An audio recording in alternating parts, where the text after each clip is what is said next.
ખાસ કરીને થાનગઢ તાલુકો અને મૂળી તાલુકાના જુદા જુદા જે ગામો છે, જામવાળી, ભડુલો છે, મૂળી તાલુકાનું અસુંદરાળી છે, ભેટ છે, દાધોળિયા છે, ગઢડા છે, તો આવા ગામોની અંદર શેખરડી વગેરે ગામોની અંદર કાર્બોસેલ એટલે કે કોલસાના અગાઉ મોટા પ્રમાણમાં ગેરકાયદેસર ખનન વહન થતું હતું.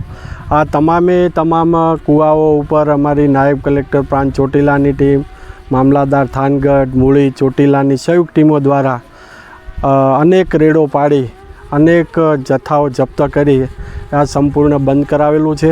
સાથે સાથે જે લાઈવ કૂવા હતા એ પણ મોટા ભાગના બુરાણ કરવામાં આવેલા છે.